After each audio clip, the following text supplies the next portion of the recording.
Welcome to Exchange. I'm Ricky Howell, and I'm so glad to have you viewing. As we dive into the heart of the 2024 election season, I know many of us are feeling the weight of a big question. Who do we vote for?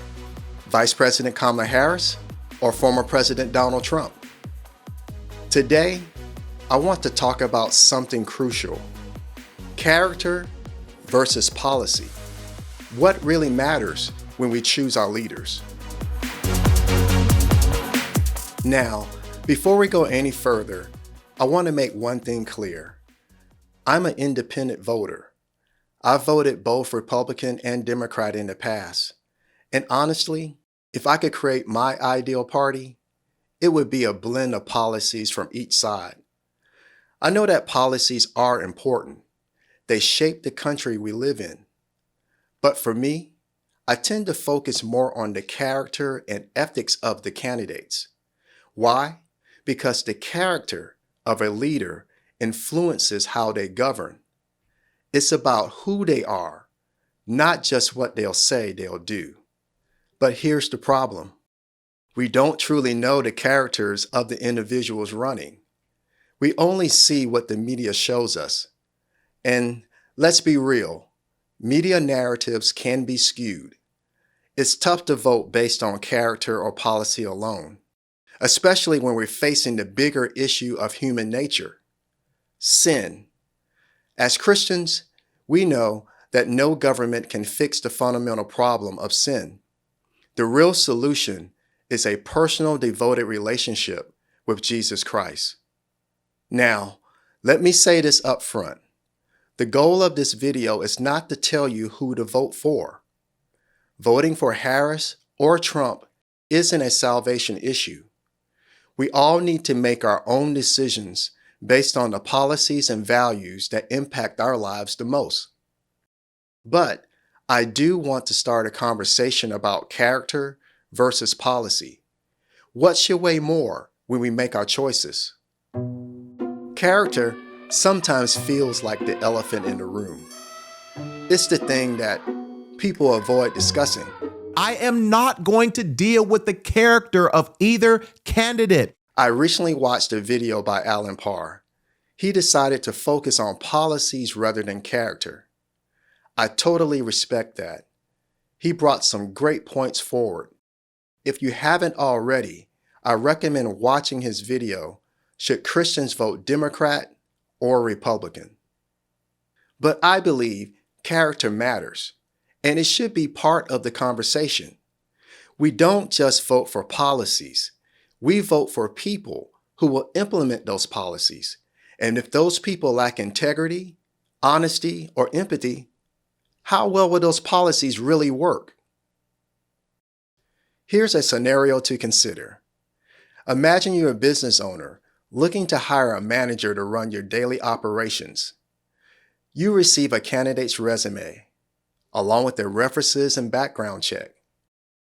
During your review, you discover they have multiple criminal convictions, have disciplinary write-ups from previous jobs, have several references advising against hiring them, and their social media shows signs of poor judgment. Would you hire them? Most likely your answer would be a firm no. It's no different in politics. GodQuestions.org reminds us that the Bible teaches that church leaders should be godly, moral, and ethical. This should apply to political leaders as well. If politicians are going to make wise, God-honoring decisions, they must have a basic morality and worldview on which to base the decisions they are going to have to make. So, if there's a clear moral distinction between candidates, as Christians, we should choose the more moral, honest, and ethical of the candidates. Now, some of you might say, well, we're not electing a pastor. And you're right. But as Christians, why would we continue to support someone who openly promotes division, shows pride, or disregard the rule of law? Can policy alone really outweigh character? Here's something I think is really worth considering. If Jesus were running for president today, would he even get elected? Think about it. Jesus didn't come to overthrow corrupt governments. He came to change hearts. He focused on love, humility, and justice for all people, not just one group. And let's be honest, his message of love and humility probably wouldn't resonate with today's culture of anger, power, and division. Hosanna to the Son of David. Blessed is he who comes in the name of the Lord. Hosanna to the Son of David, the Son of David. You know what they wanted? They wanted the Son of David. They wanted the throne of David. Okay. I am not stretching this text. Great. What they were in Jerusalem saying to Jesus was, make Israel great again like David. When we were in control and we had all the power and everyone was Jewish and everyone went to synagogue just like us, give us that again. And I have joked with you, Pat, that I think everybody had a light blue hat that said, MIGA, make Israel great. Again, and at the end of the triumphant entry, it says that Jesus looked at Jerusalem and he wept.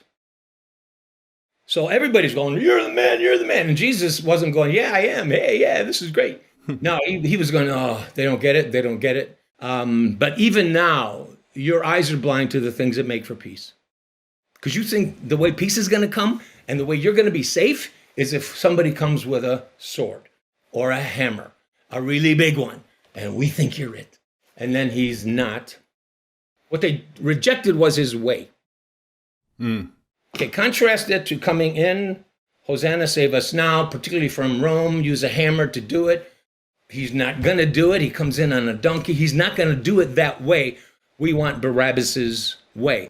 In Matthew 13, Jesus gives a parable about the wheat and the tares, showing us that we're called to live among a sinful world, not to dominate it through government. Our mission isn't to legislate morality, it's to show Christ's love. We need to stop looking to political parties or governments to solve spiritual issues. A leader of good character is humble, patient, displays self-control, and listens to wise counsel. Policy alone won't fix what's broken. Character matters. Let's be real. Abortion, lewd sexual behavior, slavery, and many other issues existed during Jesus' time. He didn't try to overthrow the Roman Empire to stop these sins. Instead, he focused on his mission, saving the world through love, not legislation. Here's something else to think about. Abortion existed in the Roman Empire. Jesus didn't directly address it. Does that mean he didn't care? Of course not. He knew the root problem wasn't just policy, it was the condition of the human heart. His solution wasn't to pass laws, but to offer salvation and reconciliation. I believe character still trumps policy.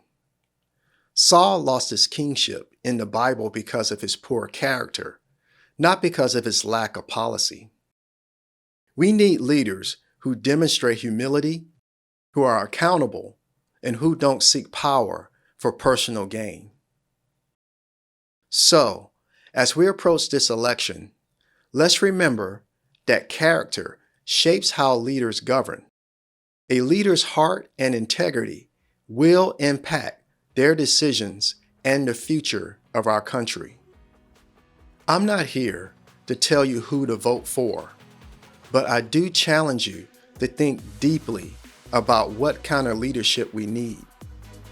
Character matters, and as Christians, we need to pray for our leaders, no matter who wins. Let's continue to live out the mission Christ gave us, loving our neighbors, standing for justice, and being a light in this world. Thanks for watching. Don't forget to like, subscribe, and share your thoughts in the comments below. I'd love to hear from you. See you in the next video.